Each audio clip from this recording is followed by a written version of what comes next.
Hello, what's up everyone and welcome back dito sa aking channel. So, ngayon mag-update ako ng Gengar and Umbreon binder ko kasi meron tayong mga few Gengar cards pick up and isang Umbreon. Kung natatandaan nyo sa previous vlog ko, nakakuha ko na isang Umbreon dun sa card show sa Trinoma. So, napainintay natin. Let's go!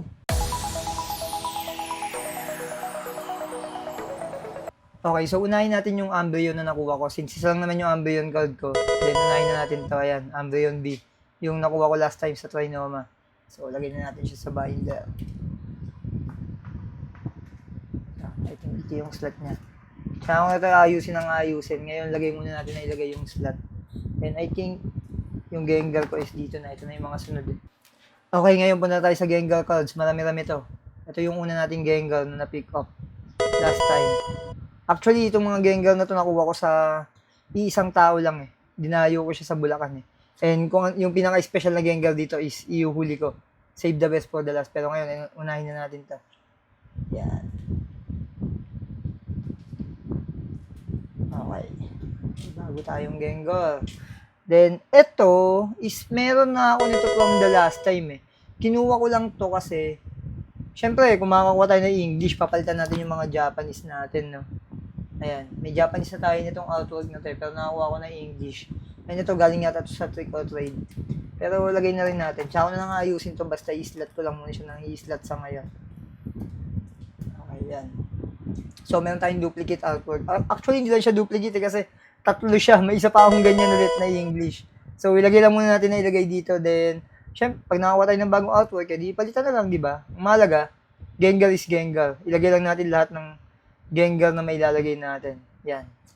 Okay, lagay na natin siya dito. Tsaka ako na lang ito ayusin ng artwork or kung ano mang gusto kong ayos. Ngayon, ilagay muna yung mga Gengar pickups ko. And, bukod sa Pokemon card, nag-collect din ako ng mga trainer card na may cameo si Gengar just like this. Ito. Meron ako dito tatlong trainer card na may cameo si Gengar. Unahin na natin tong Impostor Professor Oak. Ayan. Diba? May cameo si Gengar. So, pati yung mga gantong card, ko-collectayin natin. Basta may Gengar, pasok yan sa collection natin.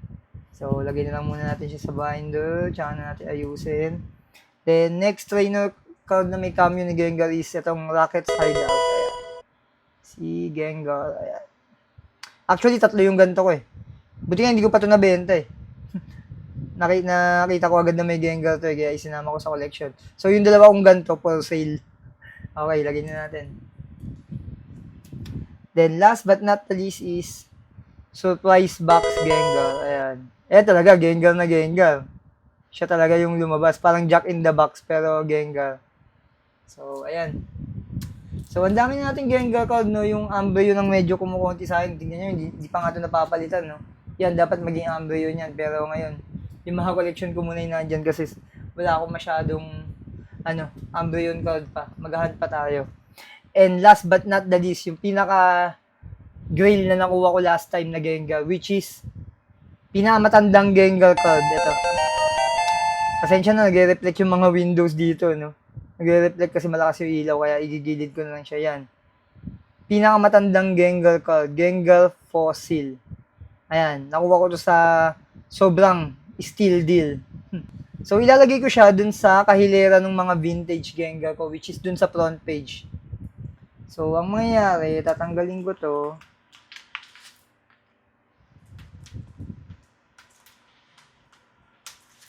Since itong dalawa ay vintage, ito ay vintage din.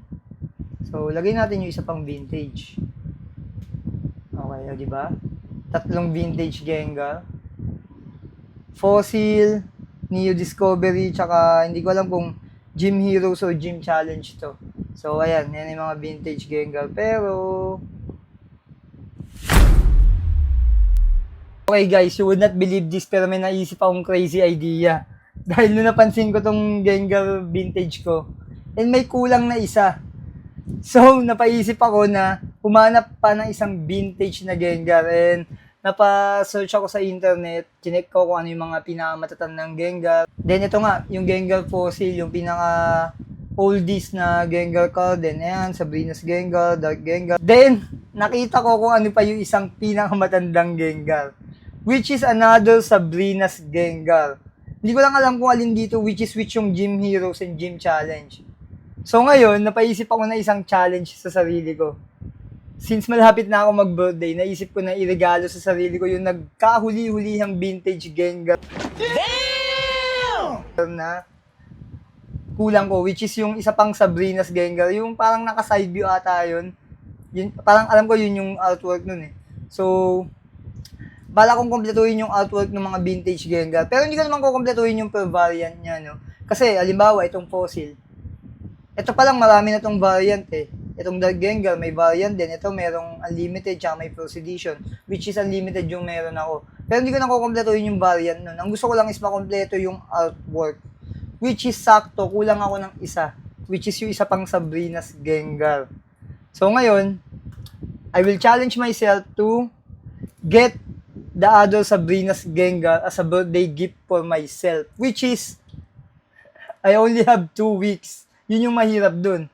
And ang isa pang nakakalungkot is, pag chinek natin yung price ng Sabrina's Gengar na yun is,